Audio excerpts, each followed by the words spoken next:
बिस्मिल्लाहिर्रहमानिर्रहीम। अस्सलाम वालेकुम। क्लास 6 हम लोग पीरियोडिक 1 में चैप्टर 2 हिस्ट्री का हम पढ़ रहे हैं।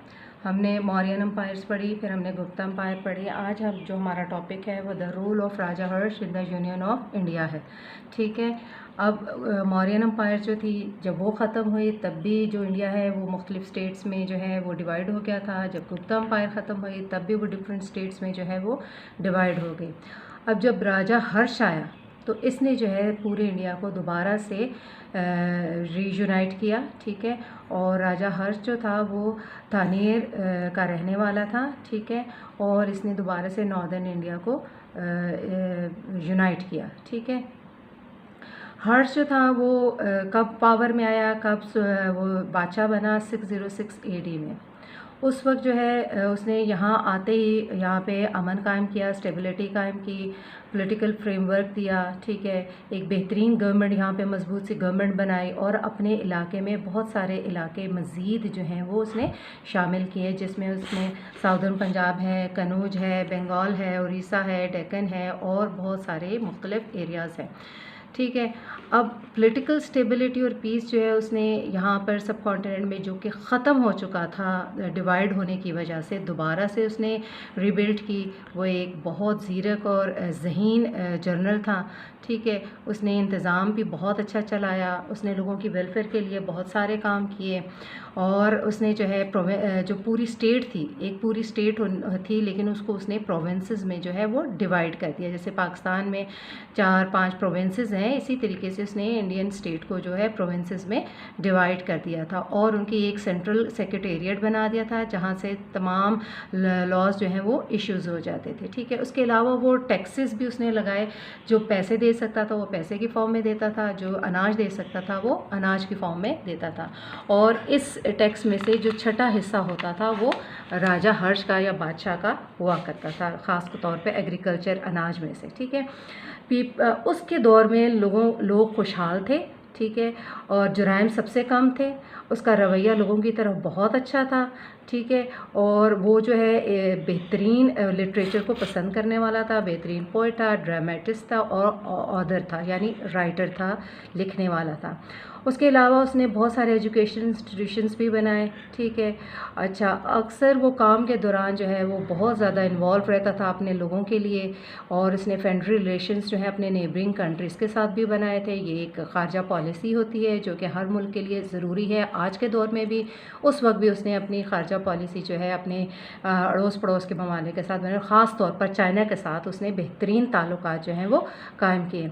हर्ष जो है 647 AD में फौत हो गया था और इसकी डेथ के बाद फिर से जो नॉर्दर्न इंडिया है वो मुख्तलिफ स्मॉल स्टेट्स में जो है वो डिवाइड हो गया और सब ने अपनी सॉवरेन स्टेट जो है वो डिक्लेयर कर दी।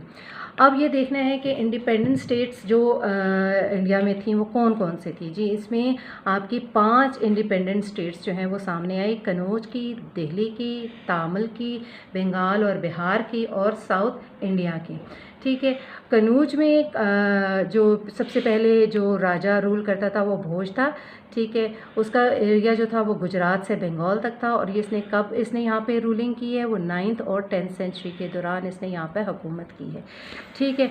12th सेंचुरी में जो है यहाँ पर पृथ्वीराज चौहान जो है वो आ गया था और उसने यहाँ पे हुकूमत की दिल्ली पे और अजमेर पे। और ये इसकी जो हुकूमत है वो 1165 AD से 1192 AD तक रही। उसके बाद दिल्ली में जो है वो पहले तैमूर फैमिली थी। ठीक है, 10th सेंचुरी में। उसके बाद जो है यहाँ पर राजा अनंगपाल चौहान जो है उसने यहाँ पे हुकूमत की 1170 AD में। उसके बाद तामिल स्टेट है। ठीक है। 10th और 11th सेंचुरी भी जो है इसमें तामिल जो थे वो लोग उन्होंने यहाँ पर की और ये जो है श्रीलंका तक जो है चलती है। ठीक है। ये स्टेट जो है वो श्रीलंका तक फैली हुई है। उसके बाद बंगाल और बिहार है। 8th सेंचुरी में यहाँ पे पॉल डायनेस्टी आई थी, ठीक है, जिन्होंने बंगाल और बिहार पे कब्ज़ा किया था। उसके बाद 11th सेंचुरी में सेन फैमिली ने हुकूमत की है। उसके बाद बख्तियार खिलजी ने जो है यहाँ पर हुकूमत की, जो कि 1203 AD में उन्होंने की। तो उसके बाद साउथ इंडिया है। साउथ इंडिया में जो है राष्ट्रकूट्स जो डायनेस्टी है उन्होंने यहाँ पे हुकूमत की साउथ इंडिया में, ठीक है। उसके बाद 9th सेंचुरी में और 973 AD तक इनका काम रहा। आफ्टर द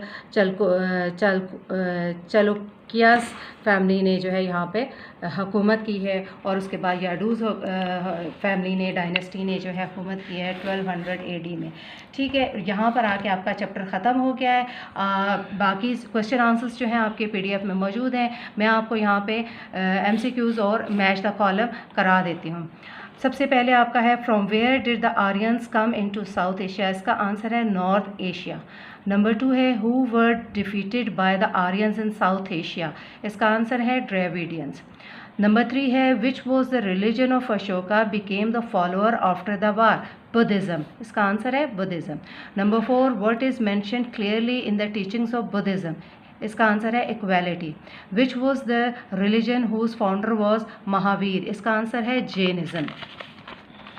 और इसके बाद आ जाएं जी मैच द कॉलम में। ये फर्स्ट है, इसको नंबरिंग दें, लाइनें लगा के मैच नहीं करना, नंबरिंग देनी है। जैसे इस वक्त मैंने दी हुई है 1 2 3 4 5।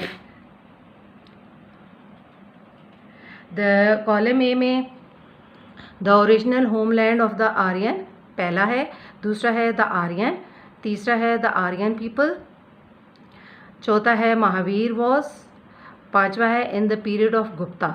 अब आंसर क्या है? सबसे पहले का जो आंसर है वो है the original homeland of the Aryan was Central Asia. इसको मैंने देखे, ये नंबर 1 जो है इसको दिया हुआ है। नंबर 2 है the Aryan were divided into different tribes. ये देखिए नंबर 2 का मैंने इन्हें दिया है। The Aryan people worship natural surrounding. इसको देखे मैंने 3rd दिया हुआ है। Number 4 Mahavir was founder of Jainism. ये इसको देखे मैंने 4 नंबर दिया हुआ है। In the Gupta period, in the period of Gupta became the revival of Hinduism. ठीक है, ये मैंने आपको मैच द कॉलम भी करा दिए। हमारा फर्स्ट प्रोडक्ट जो है हिस्ट्री का भी और जियोग्राफी दोनों ख़त्म हो चुके हैं। इंशाल्लाह हम नेक्स्ट जो है वो सेकंड प्रोडक्ट करेंगे। अल्लाह हाफिज़।